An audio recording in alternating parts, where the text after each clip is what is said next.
নবীনগরে রাস্তার কাজে অনিয়ম, কাজ শেষ না করেই বিল তুলে নেয়ার অভিযোগ। বিস্তারিত। ব্রাহ্মণবাড়িয়া নবীনগর উপজেলায় রাস্তার কাজে অনিয়ম, কাজ শেষ না করেই বিল তুলে নেয়ার অভিযোগ উঠেছে ঠিকাদার প্রতিষ্ঠানের বিরুদ্ধে। বালুর উপর ঢালাই, 15 ইঞ্চি পরপর রড, কাজ শেষ হওয়ার আগেই বিল তুললেন ঠিকাদার। সাংবাদিকদের প্রশ্নের জবাবে ইয়াবাখোরদের নিয়োগ করার প্রস্তাব করলেন ঠিকাদার প্রতিষ্ঠানের কর্ণধার লোকমান হোসেন। নবীনগর উপজেলার সলিমগঞ্জে একটি রাস্তার নির্মাণ কাজে ব্যাপক অনিয়ম ও দুর্নীতির অভিযোগ উঠেছে। সিসি ছাড়া সরাসরি বালুর উপর ঢালাই, নিম্নমানের নির্মাণ সামগ্রী ব্যবহার এবং কাজ শেষ হওয়ার আগেই বিল উত্তোলনের মতো গুরুতর অভিযোগ উঠেছে সংশ্লিষ্ট ঠিকাদারি প্রতিষ্ঠানের বিরুদ্ধে। এ বিষয়ে জানতে চাইলে ঠিকাদার নিজের ভুল স্বীকার না করে উল্টো সাংবাদিকদের এলাকার ইয়াবাখোরদের নিয়ে সংবাদ করার পরামর্শ দিয়েছেন।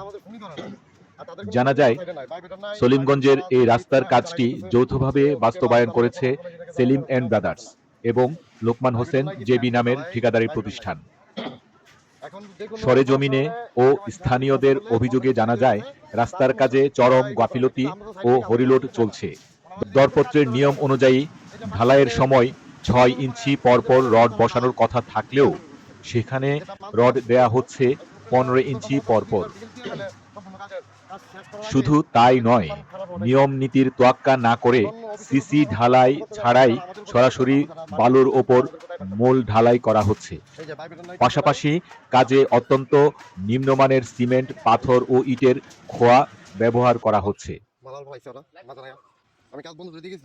অভিযোগ রয়েছে, রাস্তার কাজ এখনো শেষ হয়নি, তবে এর আগেই ঠিকাদারি প্রতিষ্ঠান কাজের বিল উত্তোলন করে নিয়েছে বলে অভিযোগ উঠেছে। এ বিষয়ে জানতে চাইলে সেলিম এন্ড ব্রাদার্স এবং লোকমান হোসেন জেবি এর ঠিকাদার লোকমান হোসেন কাজ শেষ হওয়ার আগে বিল তোলার বিষয়টি অস্বীকার করেন। তিনি ক্ষিপ্ত হয়ে সাংবাদিকদের বলেন, কাজের পূর্বে বিল উঠানোর তথ্য সম্পূর্ণ মিথ্যা। আমার বিল উঠানোর নিয়োগ করার আগে ওই এলাকার যারা ইয়াবাখোর আর নেশাখোর আছে, আপনারা তাদের নিয়োগ করেন। এদিকে সরকারি কাজে এমন পুকুর চুরির বিষয়ে কর্তৃপক্ষের বক্তব্য জানতে চাইলে নবীনগর উপজেলা এলজিইডির নির্বাহী প্রকৌশলী ফেরদৌস আহমেদের মুঠোফোনে একাধিকবার যোগাযোগ করা হলেও তিনি কল রিসিভ করেননি। তবে বিষয়টি নিয়ে ব্রাহ্মণবাড়িয়া এলজিইডির নির্বাহী প্রকৌশলী ইব্রাহিম খলিলের দৃষ্টি আকর্ষণ করা হলে তিনি বলেন, সরকারি কাজে কোনো ধরনের অনিয়ম বরদাস্ত করা হবে না। সিসি ছাড়া ঢালাই, 15 ইঞ্চি পরপর রড দেয়া এবং নিম্নমানের সামগ্রী ব্যবহারের যে অভিযোগ উঠেছে তা দ্রুত সরেজমিনে তদন্ত করে দেখা হবে। তদন্তে অভিযোগের সত্যতা পাওয়া গেলে সংশ্লিষ্ট ঠিকাদারি প্রতিষ্ঠানের বিরুদ্ধে বিধি মোতাবেক কঠোর আইনি ব্যবস্থা গ্রহণ করা হবে বলে তিনি জানান।